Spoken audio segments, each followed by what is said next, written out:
Hello बच्चों, welcome to rankers academy. आज अपन start करने वाले हैं क्लास 10 की केमिस्ट्री। अब केमिस्ट्री पढ़नी है तो थोड़ा केमिकल्स के बारे में पढ़ना पड़ेगा, केमिकल्स के बारे में जानना पड़ेगा। Chemistry is all about chemicals. तो जो अपन का पहला चैप्टर है वो भी क्या है, केमिकल रिएक्शंस एंड इक्वेशन, यानी केमिकल्स के बारे में यहाँ पे पढ़ना है। केमिकल रिएक्शंस क्या होती हैं और उन केमिकल रिएक्शन से इक्वेशंस कैसे बनती हैं, ये सारी चीज़ें अपन आज कवर करेंगे। इस चैप्टर को स्टार्ट करने से पहले अपन थोड़ा सा क्लास 9th वाला पोर्शन पढ़ेंगे। क्लास 9th पे अपन ने एक टॉपिक पढ़ा था चैप्टर नंबर 2 में, एंड वो टॉपिक था आपका chemical changes and physical changes. तो आज अपन थोड़ा सा उनमें डिस्कस करेंगे, बिकॉज वो पढ़े बिना, केमिकल चेंजेस पढ़े बिना अपन केमिकल रिएक्शन एंड इक्वेशंस नहीं पढ़ सकते। तो अपन थोड़ा सा रिव्यू करेंगे, उसके बाद अपन आएंगे अपन केमिकल रिएक्शंस वाले पोर्शन में। तो बच्चों, अपन ने क्लास 9th में पढ़ा था, अपन यहाँ फिर से पढ़ रहे हैं, and that is chemical changes. अपन ने चेंजेस देखे थे क्लास 9 में 2 टाइप के, एक था बच्चों आपका केमिकल चेंजेस और दूसरा था आपका फिजिकल चेंजेस। तो पहले अपन केमिकल चेंजेस के बारे में पढ़ेंगे, फिर अपन थोड़ा सा उसको कोरिलेट करेंगे फिजिकल चेंजेस से। फिजिकल चेंजेस का यहाँ पे बहुत ज़्यादा रोल नहीं है, क्यों? क्योंकि अपन को यहाँ पे फिजिक्स वाला पोर्शन नहीं पढ़ना है, अपन को पढ़ना है क्या, केमिस्ट्री वाला। तो अपन केमिकल्स के बारे में, केमिकल चेंज के बारे में पढ़ेंगे। तो केमिकल चेंज क्या थे, आपको ध्यान होगा कि ऐसे चेंजेस दैट आर, अपन ने पढ़े थे डिफरेंस पढ़े थे, दैट आर इरिवर्सिबल।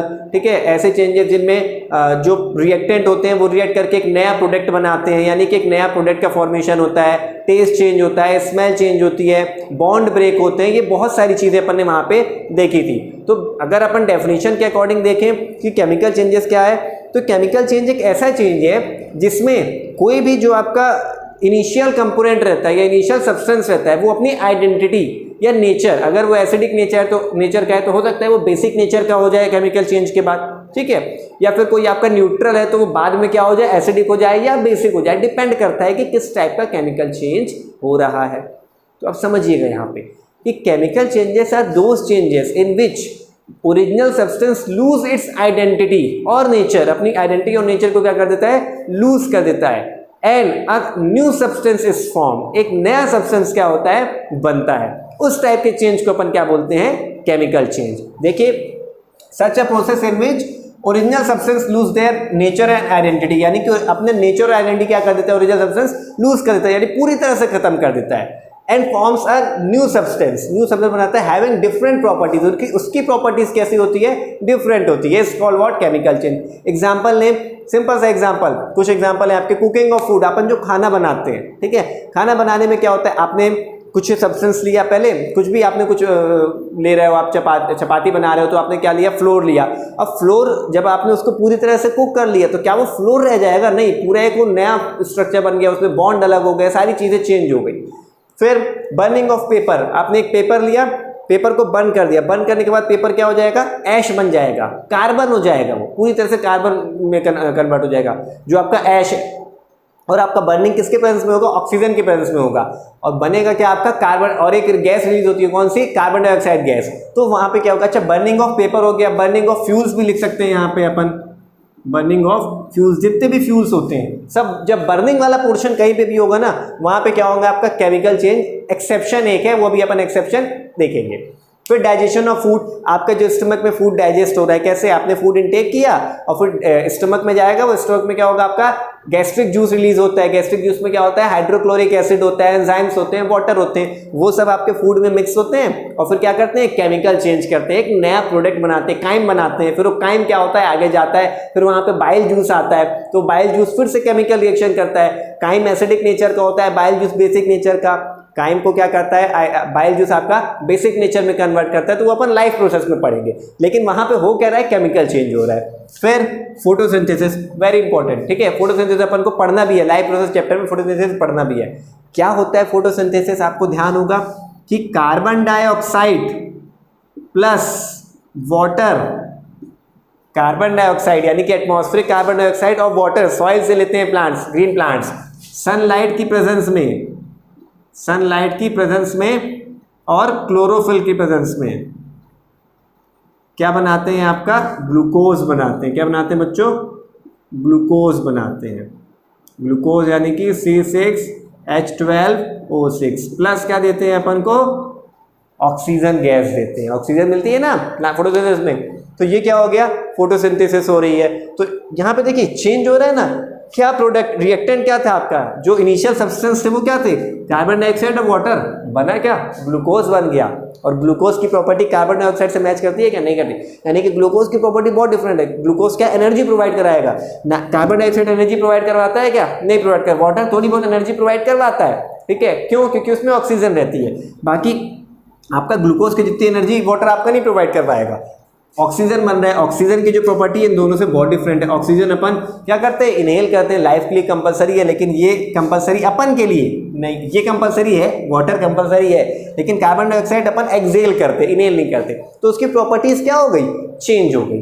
फिर आपका रेस्पिरेशन यानी जो अपन ब्रीथ इन ब्रीथ आउट करते हैं, सांस लेते हैं, तो वहाँ पर भी केमिकल चेंज होता है। इसकी एक्चुअली रिवर्स प्रोसेस है। रेस्पिरेशन में क्या होता है, अपन लाइफ प्रोसेस में पढ़ेंगे इसको। रेस्पिरेशन में भी ऐसा ही कुछ होता है। क्या होता है देख लीजिए, रेस्पिरेशन में जो आपकी बॉडी में ग्लूकोज होता है, जो आपकी बॉडी में ग्लूकोज होता है वो क्या होता है आपका, अपन जब ब्रीथ इन करते हैं तो ऑक्सीजन के साथ मिलता है, वो ऑक्सीजन के साथ मिल करके क्या बनाता है आपका, कार्बन डाइऑक्साइड अपन रिलीज करते हैं, कार्बन डाइऑक्साइड रिलीज करते हैं, प्लस वाटर वेपर बनाता है, प्लस एटीपी बनाता है, एटीपी व्हाट, एनर्जी करेंसी। तो यहाँ पे देखिए कुछ उल्टी इक्वेशन हो गई है, ठीक है।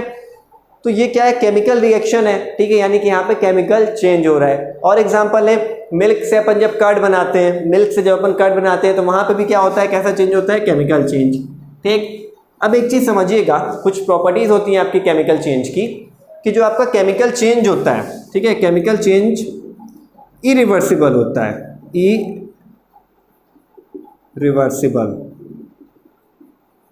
ठीक है, इरिवर्सिबल होता है, यानी कि उसको वापस नहीं कर सकते, वापस इनिशियल सब्सटेंस नहीं बना सकते। जैसे कि अभी मैंने बताया मिल्क को कर्ड में चेंज करना, तो अगर आपने मिल्क को कर्ड में चेंज कर दिया है, क्या वापस कर्ड को आप मिल्क में कन्वर्ट कर सकते हो, नहीं कर सकते हो, ठीक है। आपने पेपर बर्न कर दिया, पेपर को लाइट किया तो पूरा बर्न हो गया, जब अपन ने पेपर जो ऐश बची अपन को, क्या ऐश से आप वापस वो पेपर बना सकते हो, नहीं बना सकते हो, तो इरिवर्सिबल होती है, ठीक है। और क्या होता है इसमें, टेस्ट चेंज होता है, ठीक है, आपका मिल्क का टेस्ट अलग होता है, कर्ड का चेंज क्या, कर्ड का टेस्ट क्या होता है आपका, अलग होता है। और आपका सिंपली वाटर में यदि अपन ने लेमन मिला दिया, वाटर में यदि लेमन मिला दिया तो वाटर का टेस्ट कैसा हो जाएगा, सो टेस्ट हो जाएगा, थोड़ा खट्टा टेस्ट हो जाएगा। तो यहाँ पर भी क्या है, केमिकल चेंज है, टेस्ट चेंज होता है, कलर भी चेंज हो जाता है, ठीक है। कलर चेंज होता है कैसे, कि आपने कोई केमिकल लिया और उसको पानी में डाला तो कई बार क्या होता है उसमें कलर चेंज हो जाता है। जैसे कि अपन लेड नाइट्रेट कोई किससे रिएक्ट कराएंगे, अपन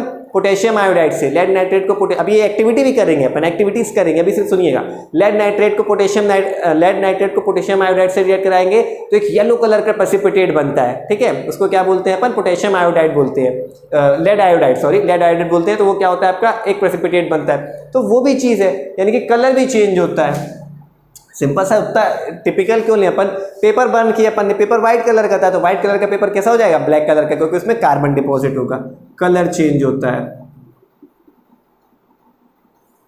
ठीक। ये कुछ कॉमन सी क्या है आपकी प्रॉपर्टीज हैं जो किसी भी केमिकल चेंजेस के दौरान होती है। अब जो आपका केमिकल चेंज है उसका रिजल्ट होता है केमिकल रिएक्शन, क्योंकि कोई भी चीज रिएक्ट करके ही क्या करती है, चेंज लाती है। अभी अपन ने जो एग्जांपल्स देखे, ठीक है, इसका स्क्रीनशॉट ले लीजिएगा, जो अपन ने एग्जांपल्स देखे उस एग्जांपल्स में क्या देखा कि आपका कार्बन डाइऑक्साइड किसके साथ रिएक्ट करी, वाटर के साथ, तो उसने क्या बनाया, ऑक्सीजन बनाया, और क्या बनाया उसने, एनर्जी बनाई, तो ग्लूकोज बनाया। और तो वहाँ पे क्या हो रहा है, कार्बन डाइऑक्साइड वाटर के साथ मिल रही है ना, यानी कि दो चीज़ आपस में मिल रही है, रिएक्शन हो रहा है दोनों का। तो केमिकल चेंज का रिजल्ट क्या निकलता है आपका, केमिकल रिएक्शन। और उस केमिकल रिएक्शन को लिखने का जो तरीका होता है वो अपन किस फॉर्म में लिखते हैं, केमिकल इक्वेशंस के फॉर्म में। अब जो आपका केमिकल चेंज है ये फिजिकल चेंज से अलग कैसे है, तो समझिएगा, physical change are irreversible. Physical change का एग्जांपल है अपन, फिजिकल चेंज ऐसे चेंज होते हैं जो टेम्परेरी होते हैं, कह सकते हैं। फॉर एग्जांपल स्टेट चेंज कर रहे हैं अपन ने, एक आइस क्यूब लिया, आइस क्यूब को मेल्ट कर दिया, वाटर में कन्वर्ट कर दिया। तो जब आइस क्यूब को अपन वाटर में कन्वर्ट करेंगे तो क्या उसका केमिकल कंपोजिशन चेंज हुआ, नहीं। अपन को पता है कि आइस, वाटर एंड स्टीम, इन तीनों का केमिकल कंपोजिशन क्या होता है आपका, H2O, ice, water and steam, तीनों का केमिकल कंपोजिशन होता है H2O यानी वाटर जिसको अपन बोलते हैं। लेकिन ठीक है, इस केस में सॉलिड हो गया, इस केस में लिक्विड, इस केस में गैस, यानी केमिकल कंपोजिशन सेम रहता है। इसमें केमिकल चेंज में क्या होता है, केमिकल कंपोजिशन चेंज हो जाता है, लेकिन फिजिकल चेंज में केमिकल कंपोजिशन सेम रहता है। ठीक है, रिवर्सिबल होता है, आप आइस को वाटर में कन्वर्ट कर सकते हो, वाटर को वापस आइस में कन्वर्ट कर सकते हो, वाटर को गैस में कन्वर्ट कर सकते हो, यानी वेपर में, वेपर को कंडेंसेट कर देंगे तो क्या हो जाएगा, वापस लिक्विड में कन्वर्ट हो जाएगा, यानी कि रिवर्सिबल है। और इसमें टेस्ट चेंज नहीं होता कि टेस्ट चेंज हो जाए, वाटर टेस्ट होता है क्या, वाटर तो टेस्टलेस होता है। ठीक, और एग्जांपल लें, एक सिंपल सा एग्जांपल लेते हैं, जैसे कि मेरे पास क्या है, कोई पेपर है, मेरे पास ये एक पेपर है, ठीक है, पेपर है, मैंने पेपर को क्या किया, टीयर कर दिया, फाड़ दिया, इस टाइप से मैंने पेपर को अलग कर दिया। तो एक चीज़ बताइए, पेपर को अब आप बोलोगे कि तो सर रिवर्सिबल नहीं है, इसको अपन कैसे वापस करेंगे, तो हर केस में ऐसा नहीं ध्यान देना कि रिवर्सिबल नहीं है तो ये केमिकल चेंज हो जाएगा, फिजिकल चेंज नहीं होगा, ये फिजिकल चेंज ही है बच्चों। क्यों? क्योंकि जब अपन ने इसको टीयर किया, टीयर करने के बाद क्या इसका केमिकल कंपोजिशन चेंज हुआ? नहीं, ये पेपर है, ये भी पेपर ही है ना, है तो पेपर, तो केमिकल कंपोजिशन चेंज नहीं हुआ इसका। ऐसा थोड़ी कि ये वाला पेपर रह गया, ये क्या बन गया, प्लास्टिक बन गया, ऐसा तो हुआ नहीं। अगर ऐसा हो जाता तो फिर क्या हो जाता, वो केमिकल चेंज होता, लेकिन ऐसा पॉसिबल नहीं है। तो फिजिकल चेंज ऐसे चेंज होते हैं जो टेम्परेरी होते हैं, ठीक है। केमिकल चेंज क्या होते हैं, आपके परमानेंट होते हैं। फिजिकल चेंजेस रिवर्सिबल होते हैं, केमिकल चेंजेस इरिवर्सिबल होते हैं, कुछ एक्सेप्शंस को छोड़ के। Chemistry is all about exceptions, ठीक है। अब कोई एक ऐसा एग्जांपल है क्या जहां पे फिजिकल चेंज भी हो रहा हो और केमिकल चेंज भी हो रहा हो? देखिए एक एग्जांपल आपको मिलेगा, बुक में कंफ्यूज करने के लिए आता है कई बार, बर्निंग ऑफ कैंडल। ये किसका एग्जांपल अपन ने देखा, बर्निंग है, तो अपन ने देखा है बर्निंग सारी चीजें केमिकल होती है, तो अपन ने सीधे किस में टिक कर देंगे, केमिकल में। नहीं, burning of chemical example, burning of candle is an example of both chemical and physical change. Doubt कैसे, समझिएगा। जब आपकी कैंडल बर्न होती है बच्चों, ये कैंडल है, इसमें ये विक है, ये आपकी सॉरी क्या हो रही है, बर्न हो रही है, तो क्या होगा कि देखिए जब ये बर्न हो रही है, छोटी होती गई, तो इसकी वैक्स क्या होगी, मेल्ट होगी। जो इसकी वैक्स है, मेल्ट होकर के अपन उस वैक्स को यदि कलेक्ट करें तो वापस रीयूज कर सकते हैं उस वैक्स का, यानी कि रिवर्सिबल हो रहा है यहाँ पे। लेकिन इसके आसपास की, यहाँ पास की जो वैक्स है वो बर्न हो रही है, जल रही है, वेपर उसकी जल रही है, तो जल रही है तो आपका कार्बन डाइऑक्साइड तो रिलीज होगी, कार्बन डाइऑक्साइड गैस होगी, प्लस यहाँ पे शूट डिपॉजिट होगा। ब्लैक कलर का देखा है, कैंडल के पास शूट डिपॉजिट होता है, यानी कि नया सब्सटेंस बन रहा है। वाइट कलर की विक किस कलर की होती है, वाइट कलर की होती है, वो वाइट कलर की विक किस में कन्वर्ट हो गई, ब्लैक कलर में। कलर भी चेंज हो रहा है।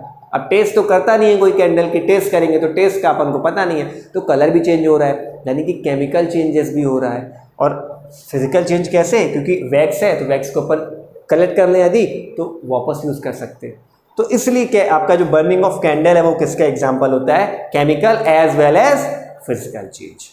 तो these are some basics about chemical change and physical change. अब अपन देखेंगे कि केमिकल चेंज से केमिकल रिएक्शंस क्या होती है और केमिकल इक्वेशंस क्या होती है।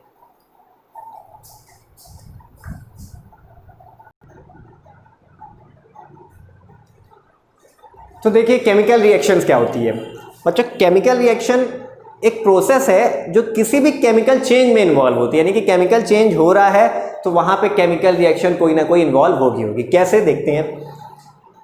डेफिनेशन देख लीजिए, the process involving a chemical change is called chemical reaction. ठीक, अब आपका जो केमिकल रिएक्शन होती है वो मेनली तीन चीज से मिलकर बनी होती है। एक होता है आपका रिएक्टेंट, यानी कि जो रिएक्ट कर रहे हैं, जो आपके इनिशियल सब्सटेंस है या ओरिजिनल सब्सटेंस है, वो हो गए आपके रिएक्टेंट। कितने भी हो सकते हैं रिएक्टेंट, एक भी हो सकता है या एक से ज्यादा भी हो सकता है। ठीक है, डाउट हो रहा होगा कि एक रिएक्टेंट कैसे होगा, भी देखेंगे जब टाइप्स ऑफ केमिकल रिएक्शन देखेंगे तब ये भी देखेंगे। सेकेंड चीज होती है एरोहेड, एंड थर्ड होता है आपका प्रोडक्ट, या फिर ऐसे कह सकते हैं a chemical reaction involves three things, that is reactant and product separated by an arrow head, एक रिएक्टेंट और एक प्रोडक्ट जिसको कि अपन ने एक एरो से सेपरेट किया है। तो जो अपन को लेफ्ट हैंड साइड का पोर्शन दिख रहा है, लेफ्ट हैंड साइड का पोर्शन, ये हमेशा अपन उल्टा नहीं लिख सकते इसको कि अपन प्रोडक्ट इधर लिख दें और एरो उल्टा बना दें, नहीं, हमेशा लेफ्ट हैंड साइड का जो पोर्शन होगा वो होगा आपका क्या, रिएक्टेंट का, और राइट हैंड साइड का आपका जो पोर्शन होगा वो क्या होगा, प्रोडक्ट का, और बीच में क्या होगा, एरो हेड। अब एरो हेड भी ऐसे नहीं है, एरो हेड भी बहुत काम का होता है, समझिएगा। यदि अपन को कोई चीज, जैसे अपन ने सनलाइट और क्लोरोफिल लिखा था, आपको ध्यान होगा, ठीक है, कि फोटोसिंथेसिस की रिएक्शन में, तो अपन एरो हेड के ऊपर और नीचे लिखते हैं। क्यों? जो भी आप कैटलिस्ट यूज करते हैं या जो भी ऐसी चीज है जो आपकी रिएक्शन में किसी ना किसी तरीके से इनडायरेक्टली इन्वॉल्व होती है, तो उनको अपन क्या करते हैं, एरो हेड के ऊपर या नीचे लिख देते हैं। अब ध्यान रखिएगा, किसी भी केमिकल रिएक्शन में या केमिकल चेंज में होता क्या है, बॉन्ड्स चेंज होते हैं या बॉन्ड्स का रीअरेंजमेंट होता है। यानी कि जो आपके रिएक्टेंट है, रिएक्टेंट्स के बॉन्ड रीअरेंज होकर के क्या बनाते हैं, एक नया प्रोडक्ट बनाते हैं। ठीक है, यानी कि नोट करिएगा, इसको अंडरलाइन करिएगा, और इंपॉर्टेंट पॉइंट है, a chemical reaction involves rearrangement of atoms. Atoms का रीअरेंजमेंट होता है और बॉन्ड्स क्या होते हैं, चेंज होते हैं। कैसे, आइए अपन एक एग्जांपल से देखते हैं। अपन ने सिंपल सा क्या लिया, कोक लिया और कोक को बर्न किया। ठीक है, कोक को बर्न किया यानी कि ऑक्सीजन के प्रेजेंस में बर्न होगा, तो बनता क्या है बच्चों, अपन के पास कार्बन डाइऑक्साइड। बहुत ही सिंपल सी इक्वेशन है, कार्बन डाइऑक्साइड बनी अपने पास। ठीक, अब देखिए कार्बन तो ठीक है, सिंपल है ही। जो ऑक्सीजन है, ऑक्सीजन में कुछ ऐसा बॉन्ड होता है, ऑक्सीजन में कुछ ऐसा बॉन्ड होता है ऑक्सीजन के मॉलिक्यूल में। अब ये कैसे आया, ये आपको ध्यान होना चाहिए, ये भी अपन पढ़ेंगे, बॉन्ड फॉर्मेशन आगे देखेंगे मेटल एंड नॉन मेटल में, तब वहाँ पे देख लीजिए अपन कैसे करते हैं। एक शॉर्ट व्यू में देखते हैं। जो आपका ऑक्सीजन होता है, ऑक्सीजन में पता है अपन को आउटर मोस्ट ऑर्बिट में कितने इलेक्ट्रॉन होते हैं आपके, 6 इलेक्ट्रॉन। ठीक है, 6 इलेक्ट्रॉन होते हैं। दूसरे ऑक्सीजन में भी क्या होंगे आपके, 6 इलेक्ट्रॉन। अब क्या होता है, जरूरत होती है इस वाले इसको इधर बना लेते हैं अपन,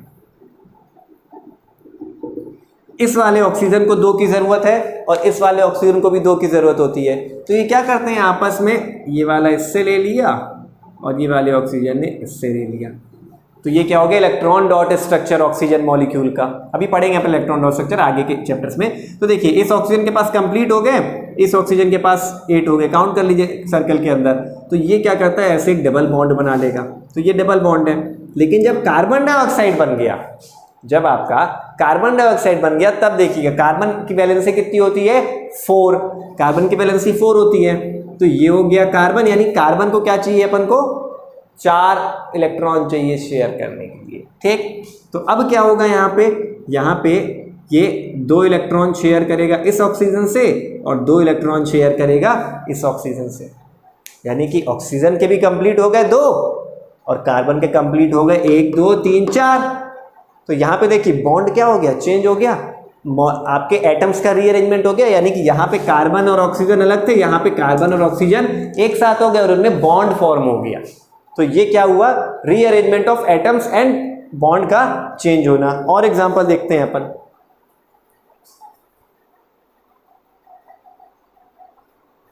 नेक्स्ट एग्जांपल है आपका वाटर का, ले लेते हैं।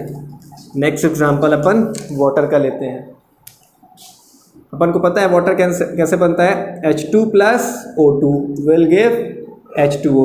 बच्चों भी बैलेंसिंग अपन नहीं देख रहे हैं कि बैलेंस कैसे है, यहाँ पे हाइड्रोजन 2 है या यहाँ पे ऑक्सीजन 2 है, यहाँ पे 1, वो अभी अपन नहीं देख रहे। वो अभी अपन जब केमिकल इक्वेशन पढ़ने के बाद जब बैलेंसिंग देखेंगे तब वहाँ पे करेंगे। बस यहाँ पे देखिएगा कि अपन देख रहे हैं कि यहाँ पे हाइड्रोजन है, यहाँ पे ऑक्सीजन, यहाँ पे क्या हो गया। अच्छा चलिए बैलेंस यदि करना है तो यहाँ पे 2 ऑक्सीजन है, यहाँ पे 1 है, तो अपन ने यहाँ पे 2 कर दिया और यहाँ अब 2 ऑक्सीजन किया अपन ने, तो हाइड्रोजन भी कितने हो गए, 2 हो गए। और जब हाइड्रोजन 2 हो गए तो अपन देख रहे हैं कि यहाँ पे भी हाइड्रोजन 4 हो गए, सॉरी हाइड्रोजन 4 हो गए, तो अपन को यहाँ पे भी हाइड्रोजन 4 करना पड़ेगा। तो अपन ने यहाँ पे 2 का मल्टीप्लाई कर दिया, तो हाइड्रोजन कितने हो गए, 4।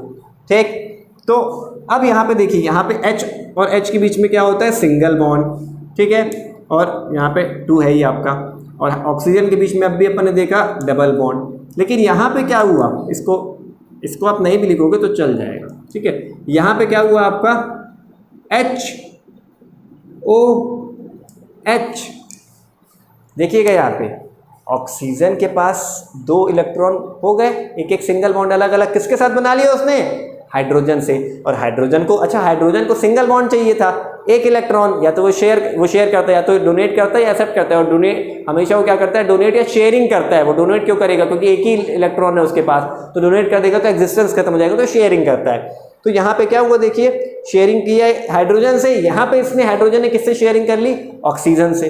तो ये क्या हो गया देखिए, यहाँ पे बॉन्ड चेंज हो गए, डबल बॉन्ड हट करके सिंगल बॉन्ड हो गया, और एलिमेंट्स भी आपके क्या हो गए, रीअरेंज हो गए। तो ये होता है आपका क्या, ये जो अपन ने लिखा ना, ये चीज़ जो मैंने लिखी, ये है बच्चों क्या, केमिकल रिएक्शन। और केमिकल रिएक्शन को मैंने किस फॉर्म में लिखा है, केमिकल इक्वेशन के फॉर्म में। तो ये क्या हो गई आपकी, एक इक्वेशन हो गई, एक इक्वेशन हो गई। कौन सी इक्वेशन हो गई आपकी, केमिकल इक्वेशन, ठीक है। तो कैसी इक्वेशन है ये, केमिकल इक्वेशन। तो केमिकल इक्वेशन सिंपली क्या हो गया, केमिकल रिएक्शन को रिप्रेजेंट करने का एक तरीका है। अब केमिकल इक्वेशन में 3 चीज़ होती है, रिएक्टेंट, एरोहेड एंड प्रोडक्ट, ठीक है। अब देखिए जो केमिकल रिएक्शन होती है उसको लिखने का तरीका कैसे होता है, केमिकल इक्वेशन को लिखने का तरीका होता है, एक स्टैंडर्ड तरीका होता है। अपन ने देखा रिएक्टेंट प्रोडक्ट होते हैं, ये हो गया आपका reactant, arrowhead and this is product, ऐसा रहता है। तो अभी अपन ने जैसे वाटर का एग्जांपल लिया था, वाटर बनाया था, ठीक है। अपन ने लिया था H2 plus O2 will give H2O। अभी बैलेंसिंग अपन नहीं देखे, बैलेंसिंग अलग से अपन क्लास लेंगे उसकी। तो H2 क्या है बच्चों, हाइड्रोजन गैस होती है। जब भी अपन कोई भी केमिकल रिएक्शन लिखते हैं केमिकल इक्वेशन के फॉर्म में, तो हर कंपाउंड का आपको क्या लिखना होता है, स्टेट लिखना होता है, ठीक है। तो हाइड्रोजन क्या है आपकी, और स्टेट अपने पास कितने हैं, 3 है ना, सॉलिड, लिक्विड एंड गैस। लेकिन यहाँ पे अपने पास एक और होता है एक्वस, AQ। ये हो गया solid, this is liquid, gas, aqueous. और एक्वस क्या होता है, जब अपन किसी वाटर मीडियम की बात करेंगे, यानी किसी चीज़ को वाटर मीडियम में डिसॉल्व किया या मिक्स किया, तो वो एक्वस कहलाएगा। तो आपका क्या है, हाइड्रोजन क्या है आपका, गैस है, तो आप यहाँ पे क्या लिख दोगे, G। ऑक्सीजन भी क्या है आपकी, गैस है, तो यहाँ पे क्या लिख देंगे अपन, G। वाटर क्या है आपका, लिक्विड है, वाटर लिक्विड है, तो अपन ने यहाँ पे क्या लिख दिया, लिक्विड, ठीक है। तो ये हो गया एक तरीका सिंपली रिप्रेजेंट करने का। और देखते हैं एक एग्जांपल, कार्बन का अपन ने देखा था, अपन ने कोई भी कार्बन को बर्न किया, ऑक्सीजन की प्रेजेंस में बना क्या आपका CO2। तो कार्बन क्या है आपका, कोक बर्न किया मैंने, कोक क्या होता है, कार्बन होता है, कोक बर्न किया, तो कोक क्या है आपका, सॉलिड है, अपन को पता है। ऑक्सीजन कैसी होती है, गैस होती है, और कार्बन डाइऑक्साइड क्या बनेगी आपकी, गैस, ठीक है। कार्बन डाइऑक्साइड भी गैस है। तो ये हो गया आपको केमिकल रिएक्शन को इक्वेशन के फॉर्म में लिखने का तरीका। फिर आता है बैलेंसिंग ऑफ केमिकल इक्वेशन या केमिकल रिएक्शन, की बैलेंस कैसे करना होता है। बैलेंसिंग के लिए अपन नेक्स्ट क्लास में डिस्कस करेंगे कि बैलेंसिंग क्या होती है, और नेक्स्ट क्लास में अपन कुछ जो आपकी NCERT में एक्टिविटीज़ दी हुई हैं, वो एक्टिविटीज़ के थ्रू केमिकल चेंजेस को और डिटेल में समझेंगे। तब तक के लिए keep revising, take care and bye bye.